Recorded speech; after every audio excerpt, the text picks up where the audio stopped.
नमस्कार. हिंदुस्तान पोस्टमध्ये मी सुप्रीम मस्कर आपलं स्वागत करतो. विधानसभा निवडणुकीत हिंदुत्वाच्या मुद्द्यावरती हिंदुत्ववादी सरकारला इथल्या जनतेनं स्पष्ट बहुमत दिलं आणि या बहुमतानंतर हिंदुत्ववादी कार्यकर्त्यांचं आणि हिंदुत्ववादी संस्थांचं लक्ष हे हिंदुत्ववादी सरकारवर असणार आहे.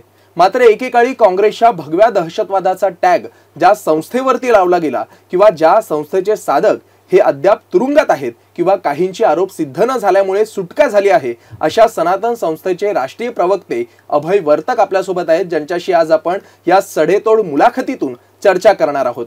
नमस्कार सर. सगळ्यात पहिलं हिंदुस्तान पोस्टमध्ये आपलं स्वागत. नमस्कार, धन्यवाद. सर, 25 वर्ष आपल्या या सनातन संस्थेला झाली आहेत. रौप्य महोत्सवी वर्ष आहे.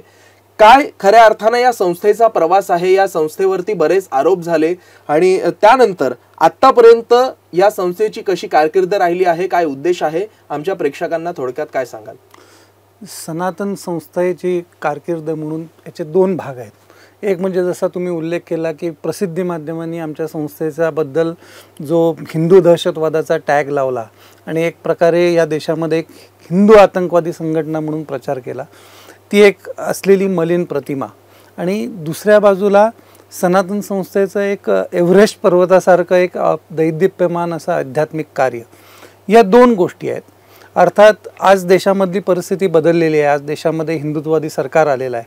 त्यावेळेचा जो काळ होता, ज्यावेळेला आमच्यावरती आरोप लावले गेले, आमची बदनामी करण्यात आली, त्यावेळेला या देशामध्ये हिंदू म्हणजे नावाची एक प्रकारची शिवी दिली जात होती किंवा राष्ट्रप्रेमी संघटनांना त्यांच्यावर बंदी घाला, या नष्ट करा, यांचे कार्यकर्ते म्हणजे जणू काही कोणीतरी आतंकवादी आहेत, अशा प्रकारचं चित्र देशभरामध्ये निर्माण केलं जात होतं. तो कालावधी होता. अर्थात त्यामधून आम्ही तावून सुलाखून आज बाहेर पडलो आहे. आज 2024 सुरू आहे. आमच्या सनातन संस्थेला 25 वर्ष पूर्ण होत आहेत आणि या रौप्य महोत्सवी वर्षाच्या कालावधीमध्ये देशामधलं देखील वातावरण खूप मोठ्या प्रमाणात बदललेलं आहे. देशामध्ये केंद्रामध्ये आणि राज्यामध्ये देखील हिंदुत्ववादी सरकार आहे. आज आमचं कार्य खऱ्या अर्थाने आम्ही समाजाला सांगू शकतो. आमचं कोणीतरी समाजामध्ये ऐकून घेत आहेत. सनातन संस्थेवरचे आरोप कसे बिनबुडाचे आहेत ते काळोखामध्ये विविध न्याय यंत्रणांकडून, तपास यंत्रणांकडून समाजाच्या समोर आलेला आहे. अर्थात या सनातन संस्थेची स्थापना का झाली, हा मुळात प्रश्न एक तुमचा जो होता. तर सनातन संस्थेची स्थापना जी आमचे गुरु सच्चिदानंद परब्रह्म डॉक्टर जयंत आठवले यांनी केली, त्याचा मुख्य उद्देश होता की समाजाला अध्यात्माची शास्त्रीय परिभाषेमध्ये माहिती करून देणं. कारण आपण सर्वजण हिंदू आहोत, या देशामध्ये बहुसंख्याक हिंदू आहे, पण आपल्या देशामध्ये आपल्या धर्माचं शिक्षण मिळावं अशा प्रकारची व्यवस्था नसल्यामुळे कालौघामध्ये समाजाला, हिंदुत्ववादी व्यक्तींना आपल्या धर्माबद्दलची शास्त्रीय परिभाषेमध्ये माहिती नव्हती. तर सनातन संस्थेने एक व्रत हाती घेतलं की आपल्या धर्माबद्दलची माहिती सोप्या भाषेमध्ये समाजाला कळावी. म्हणजे उदाहरणार्थ काय, तर आपण बऱ्याच वेळेला एखादा शब्द प्रयोग करतो की देवाची कृपा झाली, परमेश्वराची कृपा झाली, भगवंतानी आम्हाला तारलं. जनरली हे शब्द समान अर्थाने वापरले जातात. प्रत्यक्षात अध्यात्मामध्ये ह्या तिन्ही शब्दांच्या व्याख्या वेगवेगळ्या आहेत. परमेश्वर वेगळा आहे, ईश्वर वेगळा आहे, अवतार वेगळे आहेत, देव वेगळा आहे, स्थानिक देवता वेगळ्या आहेत, कुलदेवता वेगळ्या आहेत. तर ह्या सगळ्याची शास्त्रोक्त माहिती करून देणारी आज सनातन संस्था आहे. आणि माझ्या माहितीप्रमाणे आज देशभरामध्ये सनातन संस्थेचा युनिकनेस किंवा वैशिष्ट्य जर काही असेल तर आपल्या समाजाला आपल्या धर्माबद्दलची शास्त्रीय परिभाषेमध्ये माहिती करून देणारी सनातन संस्था हे आमच्या संस्थेचं वैशिष्ट्य आहे. आज सनातन संस्थेच्या मार्गदर्शनाखाली देशातल्या प्रत्येक राज्यामध्ये अनेक हजारो लाखो लोक साधना करत आहेत. जवळजवळ 2500पेक्षा जास्ती पूर्णकालीन साधक आहेत की ज्यांनी पूर्ण जीवन ह्या कार्यासाठी वाहून घेतलेलं आहे. आणि लक्ष्य एकच आहे की आपल्या देशाला हिंदू राष्ट्र बनवणं आणि या देशामधल्या प्रत्येक हिंदूला आपल्या धर्माची परिपूर्ण शास्त्रीय माहिती करून देणं, खरा हिंदू बनवणं, नुसता जन्म हिंदू नाही तर तो कर्म हिंदू बनवणं हे संस्थेचा उद्देश आहे. सनातन संस्थेकडे जर आपण बघितलं तर सनातन संस्थेवरती पहिला जो डाग लागला तो ठाण्यातल्या गडकरी रंगायतात झालेल्या बॉम्बस्फोटाच्या आरोपानंतर. त्यावेळी या आरोपाकडे पाहण्याचा आपला दृष्टिकोन आणि आत्ताच्या घडीला याच आरोपाकडे आपण कसं बघता? त्यावेळेला म्हणजे आम्हाला कळतच नव्हतं, म्हणजे त्यावेळेला बघण्याचा दृष्टिकोन आम्हाला समजूच शकत नव्हता अशी परिस्थिती होती. कारण त्यावेळेला 2008 साली या देशामध्ये जेव्हा सनातन संस्थेने कार्य सुरू करून अगदी नुकतंच सुरुवात झालेली होती, सनातन संस्थेचे गावोगावी सत्संग सुरू झाले होते, सनातन संस्थेने हिंदू राष्ट्राचा विचार मांडायला सुरुवात केलेली होती, सनातन संस्थेने अनेक युनिव्हर्सिटीजमध्ये अनेक वेळेला प्रशासकीय कार्यालयांमध्ये आपल्या धर्माची शास्त्रोक्त बाजू मांडायला सुरुवात केलेली होती. आणि आम्ही ज्या वेळेला समाजाला या धर्माविषयीची माहिती द्यायला लागलो त्यावेळेला अचानकपणे आम्हाला विविध आरोपांमध्ये गुंतवलं गेलं आणि कळालंच नाही की बाबा कधी आपली ATS चौकशी करत आहे, कधी CBI चौकशी करत आहे, कधी SIT चौकशी करत आहे. आणि काही कार्यकर्त्यांना तुरुंगामध्ये डांबलं गेलं, 8-10 वर्ष त्यांना डांबलं गेलं. पुढे त्यांची निर्दोष मुक्तता झाली, गोष्ट वेगळी. म्हणजे गोव्याच्या बॉम्बस्फोटानंतर तर कोर्टाने जी स्ट्रिक्चर सोडलेली होती पोलिसांवरती, ते असं म्हटलेलं की बाबा ह्याच्यात तर FIR दाखलसुद्धा होऊ शकत नाही, पण ह्याच्यामध्ये हेतुपुरस्सररित्या तुम्ही एका हिंदुत्ववादी संघटनेला बदनाम केलेला आहे. अर्थात आजची परिस्थिती वेगळी आहे. आज ह्या सगळ्या इतिहासाकडे बघायला लागल्यानंतर लक्षात येतं की आपल्याला परमेश्वरांनी त्या कठीण कालावधीमध्ये किती शक्ती दिली. कारण कुठलंही चांगलं कार्य करत असताना त्याच्यावरती संकटं येणार आहेत, आणि ही संकटं झेललेली काही आम्ही प्रथम संस्था नाही आहोत. स्वातंत्र्यवीर सावरकरांवरती पण तीच संकटं आली, स्वामी विवेकानंदांवरती पण तीच संकटं आली, ज्ञानेश्वर माऊलींवरती पण तीच संकटं आली. याचा अर्थ आपण जर योग्य मार्गाने समाजाच्या उद्धारासाठी, समाज सशक्त बनवण्यासाठी, राष्ट्र सशक्त बनवण्यासाठी प्रयत्न केले तर काही आसुरी शक्ती आहेत, राष्ट्रविघातक शक्ती आहेत, तर ती तुम्हाला ठेचण्याचा प्रयत्न करतील, तुमच्यावरती बंदी घालायचा प्रयत्न करतील, तुम्हाला नष्ट करण्याचा प्रयत्न करतील. ज्या सावरकर स्मारकामध्ये आपण आज बसलेलो आहोत त्या स्वातंत्र्यवीर सावरकरांनी केवढं मोठं झेललेलं आहे. ज्या बारीने त्याला त्रास दिला तो बारी काही शिल्लक राहिला नाही, स्वातंत्र्यवीर सावरकरांचे विचार शिल्लक राहिले.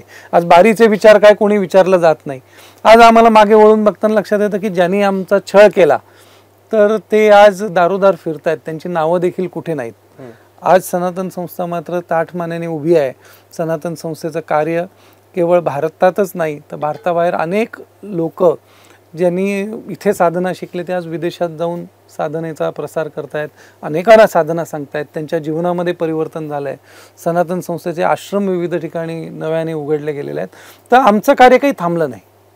तर ते कार्य म्हणजे एक मला संतांचं वचन आमचे गुरुदेव नेहमी म्हणायचे, तू आगे चलता जा पीछे काफिला बनता जाएगा, पीछे मुड़कर देखेगा तो काफिले में मिल जाएगा. तर सनातन संस्थेने तेच अनुभव केला किंवा आम्ही पुढे चालत राहिलो. आम्ही आमच्यावर आरोप कोणी केले, त्यांचं काय करायचं त्याच्यात फार काही गुंतलो नाही. आज आमच्या मागे ते आम्ही त्या मागे वळून न बघितल्यामुळे आमचं कार्य आज जगभरामध्ये पोचतंय. दाभोळकर, कलबुर्गी, गोविंद पानसरे या पुरोगामी विचारवंतांच्या हत्येनंतर सनातनवरती बरेच आरोप झाले. काही साधकांना अटक झाली, काहींचे आरोप सिद्ध न झाल्यामुळे सुटका झाली. मात्र या संपूर्ण प्रकरणामुळे आपल्या हिंदुत्ववादी कार्यामध्ये काही परिणाम झाला का असं आपल्याला वाटतं का? नाही, परिणाम होतो का तर परिणाम निश्चित होतो. परंतु एक गोष्ट लक्षात घेतली पाहिजे की ह्या सगळ्या आरोपांमुळे, ह्या प्रकारचे संकट आल्यामुळे आम्ही त्याच्याकडे सकारात्मक दृष्टिकोनातून बघितलं की आपण समाजाच्या समोर एक आदर्श उभा केला पाहिजे किंवा कुठलीही कितीही टोकाची संकट आली तरी साधकाने डगमगता कामा नये. एकही साधक सनातन संस्था सोडून गेला नाही. या सगळ्या संकटांमध्ये एकही साधक घाबरला नाही. म्हणजे आपण सर्वसामान्य व्यक्तीच्या जीवनामध्ये जर आपल्याला कोर्टाची छोटीशी नोटीस जरी आली तरी लोकांचे हातपाय लटपटायला लागतात. इथे तर SIT, CBI, विविध कोर्टाच्या केसेस, किती प्रतिकूल परिस्थितीला सनातन संस्था सामोरी गेली असेल याची आपण आज कल्पना करू शकणार नाही. पण ह्या प्रतिकूल परिस्थितीमध्ये आज देवाने आम्हाला शिकवलं की परमेश्वराशी जर अनुसंधान आपण राखून ठेवलं, परमेश्वरावरती श्रद्धा ठेवली की ह्या विश्वाचा कर्ता करविता भगवंत आहे आणि त्यांनी जर त्याचा विचार आपण घरोघरी पोचवण्यासाठी प्रयत्न करतोय आणि तो विचार पोचू नये म्हणून कोणीतरी पुरोगामी विविध प्रकारे प्रयत्न करतायत. मग ते दाभोळकर असतील, पानसरे असतील, निखिल वागळे असतील किंवा आत्ताच्या घडीला जितेंद्र आव्हाड असतील किंवा कोणीही असतील की जे नावाला पुरोगामित्वाचा डंका पिटतायत. वास्तविकता ते पुरोगामित्व नाही आहे, हा गोष्ट वेगळी. ज्या जी नावं घेतली त्याच्यातल्या अनेकांनी विदेशातले फंड आणले, विविध प्रकारचा भ्रष्टाचार केला, विविध प्रकारची घोटाळे केले. तर त्याच्याबद्दल मी आज बोलत नाही आहे. मुद्दा असा आहे की त्यांनी सनातन संस्थेला टार्गेट केलं. आणि कारण काय होतं, आम्ही काय त्यांचं वाकडं केलेलं होतं? काही नाही. आम्ही त्यांचा खरा चेहरा उघड करण्यासाठी प्रयत्न केलेला होता. आम्ही आमचं कार्य करत होतो की समाजाला हिंदुत्वाकडे वळवणं, समाजाला साधनेकडे वळवणं. पण त्यांना वाटत होतं की तुम्ही समाजाला साधनेकडे वळवताय, याचा अर्थ समाजाला तुम्ही अंधश्रद्धा बनवताय. हे त्यांचं पुरोगामित्व होतं. आणि ते फक्त हिंदू धर्मियांच्या बाबतीत होतं. म्हणजे एका वेळेला ते आंदोलनं करत होते की देवाच्या गाभाऱ्यामध्ये महिलेला प्रवेश मिळावा म्हणून पुरोगामी लोकांनी विविध मोठी चळवळ केली आणि टीका केली कोणावरती? सनातनवाल्यांवरती. आणि त्याच वेळेला अरे तुम्ही देवाच्या गाभाऱ्यामध्ये त्या मुसलमान महिलांना उपासनेचा अधिकारच नाही आहे, नमाज ते पढू शकत नाही आहेत, पुरुषाच्या शेजारी बसू शकत नाही आहेत. आज हिंदू धर्मामध्ये पुरुषाच्या शेजारी म्हणजे पुरुषाच्या शेजारी तिची शक्तीचं रूप म्हणून त्याची पत्नी बसते. हाच प्रश्न होता की आपण जे म्हणालात की अंधश्रद्धा पसरवतायत म्हणून आपल्यावरती आरोप केले गेले, या आरोपाकडे तुम्ही कसं बघता आणि त्याला काय उत्तर द्याल तुम्ही? ह्याचं उत्तर शास्त्रीय भाषेमध्येच दिलं जाऊ शकतं. लक्षात घ्या की नॅरेटिव्ह त्यांचा प्रयत्न आहे की खोटं नॅरेटिव्ह पसरवणं. म्हणजे काय? तर उदाहरणार्थ वटसावित्रीची पूजा केली तर दाभोळकर नेहमी टीका करायचे की वटसावित्रीची पूजा करणं ही अंधश्रद्धा आहे आणि त्याला ते फेरे घालणं ही अंधश्रद्धा आहे. तर ह्यांचं नॅरेटिव्ह खरं त्याच्यावरती उत्तर काय? तर त्यांचं खरं सत्य समोर आणणं. जसं दाभोळकरांनी एक प्रयत्न केलेला होता, त्यावेळेला त्यांनी एक अहवाल कुठनं तरी आणला की महाराष्ट्रातल्या महिला मध्ये अशक्तपणा आहे का, तर त्या उपास तापास करतात. म्हणजे त्यांना त्याच्यामध्ये हिंदू धर्मावरतीच टीका करायची होती. मग आम्ही काय केलं त्याच्यावरती? तर आमचा धर्म काय आहे तर ते आम्ही गावोगावी सांगतच आहोत की बाबा वटसावित्रीची पूजा याच्या पाठीमागे शास्त्र काय आहे, उपवासाच्या मागे शास्त्र काय आहे. पण त्याचबरोबर हे आरोप करणारी संस्था कोण आहे, त्या संस्थेचा निधी कोण देत आहे?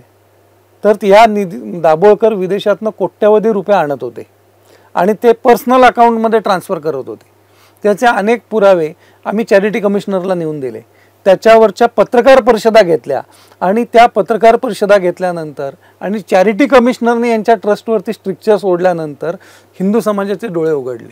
अरे पैसे घेऊन हिंदू धर्माला बदनाम करण्याचं षडयंत्र हे पुरोगामी लोक रचतायत. आणि त्याची झळ त्यावेळेला एवढी लक्षात नव्हती आलेली, आज लक्षात येत आहे.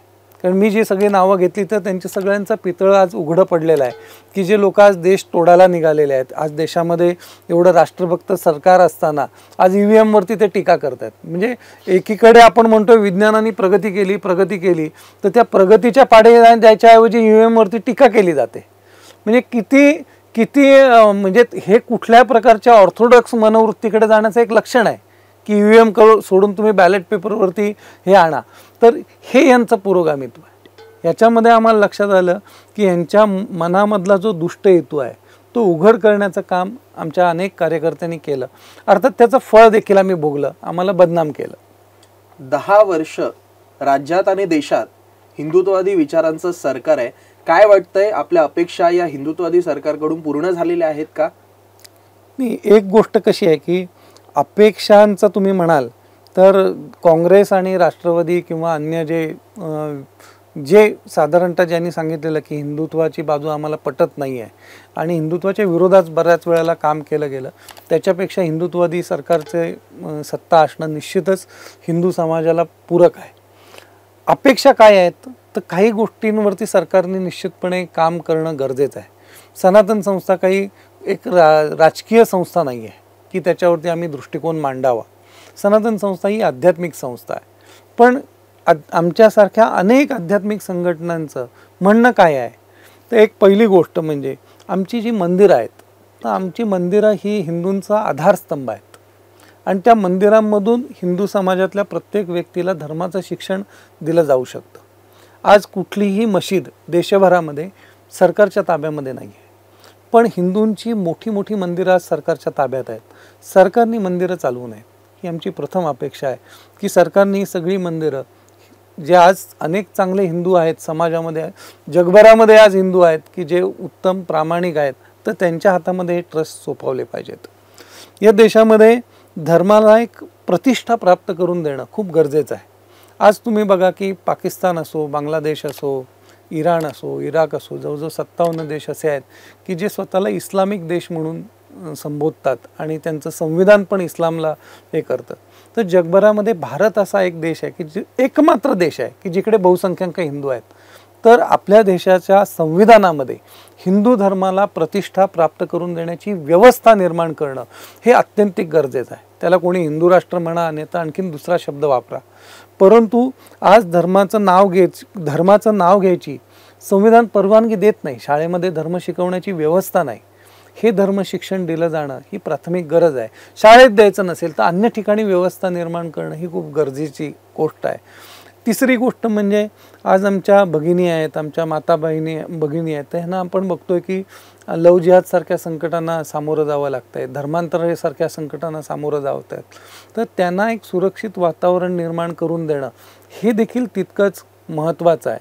आणि चौथी गोष्ट म्हणजे या देशामध्ये सर्व समाजातल्या सर्व स्तरातल्या सर्व व्यक्तींना एकच प्रकारचा कायदा असला पाहिजे.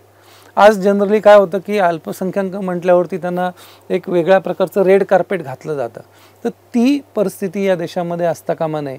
या देशामध्ये समान नागरी कायदा पण असणं गरजेचं आहे. या काही माफिक अपेक्षा आहेत सरकारकडनं या देशामध्ये निर्माण करणं, तातडीने त्याचं एक्झिक्युशन करणं, तातडीने अंमलबजावणी करणं. आज आम्ही मुंबईसारख्या शहरामध्ये बघतोय तर पावलाला अनेक लोक असे भेटतात की अरे हा लक्षात येतं की हा बांगलादेशमधून आलेला आहे, हा कोणतरी रोहिंग्या आलेला आहे. म्हणजे आपणही मुंबईमध्ये फिरता तर मुंबईमध्ये घुसखोरांचा किती प्रचंड मोठा परिणाम आहे, किती प्रमाण आहे ते मुंबईत येऊन बघितलं पाहिजे. तर ह्या घुसखोरांच्या बाबतीत भारतामध्ये पण नागरिकत्वाचा एक महत्त्वाचा काहीतरी डाटा सरकारने निर्माण केला पाहिजे. या देशामधला प्रत्येक घुसखोर बाहेर काढणं हे सरकारने हातात घेणं अत्यंतिक गरजेचं आहे. टीसनं आत्ताच नुकताच एक अहवाल प्रसिद्ध केला. त्या अहवालानुसार 2051 पर्यंत पूर्ण महाराष्ट्रात 64% हिंदू राहतील असं त्यांनी सांगितलं होतं. या अहवालाकडे आपण कसं बघता? आता हिंदूंनी सतर्क होण्याची का गरज आहे असं आपल्याला वाटतं? हिंदूंसाठी तर ही धोक्याची घंटा आहे आणि असं वाटतं की लास्ट बेल आहे, शेवटचा कॉल आहे. आज नाही तर कधीच नाही. मी साधारणतः 1990 पासून आध्यात्मिक कार्यामध्ये गुरुदेव परमपूज्य डॉक्टरांच्या मार्गदर्शनाखाली साधना करतोय. तर प्रत्येक टप्प्याला आपण सांगत होतो की हिंदूंनी सजग राहण्याची गरज आहे, सजग राहण्याची गरज आहे. आज मुंबईसारख्या शहरामध्ये 66% म्हणजे 100 पैकी 44 लोक हे म्हणजे त्यांच्याबद्दल साशंकता निर्माण व्हावी आणि पुढे त्याची प्रत्येकाची चौकशी केली जावी अशी स्थिती निर्माण व्हावी. तर हे अतिशय धोक्याची घंटा आहे. नाही तर या मुंबई शहरातून हिंदू माणूस लुप्त होऊन जाईल. बरोबर. वक्फ बोर्डाच्या धर्तीवरती आता सनातन बोर्डाची सुद्धा मागणी पुढे आलेली आहे. या मागणीकडे आपण कसं बघता? नाही, कुठल्याही प्रकारचं धर्माचं अधिष्ठान असलेलं बोर्ड चालवणं आणि त्याला कोर्टापेक्षा जास्त अधिकार देणं हे संविधानिक नाही आहे. तर आमचं म्हणणं आहे की वक्फ बोर्ड हे बरखास्त करून टाका, 100% निरस्त करा. वेगळे सनातन बोर्डाची आवश्यकताच नाही. पण आता तुम्ही वक्फ बोर्डाला काहीतरी एक विशिष्ट अधिकार देणार आणि त्याच्या अगेन्स्ट हिंदूंच्या विविध प्रकारच्या जमिनी तुम्ही लाटणार. ही जमीन वक्फने सांगितलं आजपासून आमची, म्हणजे त्यांनी मग जायचं कुठे? म्हणून याच्यातून निर्माण झालेली ती एक मागणी आहे की सनातन बोर्ड असलं पाहिजे. खरं कुठल्याच प्रकारचं बोर्ड असं, या देशामध्ये पोलीस आहेत, या देशामध्ये न्यायव्यवस्था आहे, म्हणजे न्यायव्यवस्थेचे विविध स्तर आहेत, अगदी लोअर कोर्टपासून सुप्रीम कोर्टापर्यंत. त्या प्रत्येक स्तरामध्ये न्याय मागण्याची व्यवस्था आहे. असं वेगळ्या वक्फ बोर्डाची आवश्यकताच काय? प्रश्न आहे. हे होते सनातन संस्थेचे राष्ट्रीय प्रवक्ते अभय वर्तक, ज्यांच्याशी आपण बातचीत करत होतो. खरं तर हिंदुत्ववादी सरकार महाराष्ट्रामध्ये आणि राज्यात देशात स्थापन झाल्यानंतर हिंदुत्ववादी कार्यकर्त्यांचं आणि हिंदुत्ववादी संस्थांचं म्हणणं नेमकं काय आहे हे या व्हिडिओच्या माध्यमातून आपण जाणून घेतलं. हिंदुस्थान पोस्टचे येणारे सर्व व्हिडिओ पाहायला विसरू नका. चॅनल सबस्क्राईब करा आणि व्हिडिओ आवडल्यास नक्की लाईक करा, कमेंट करा. धन्यवाद.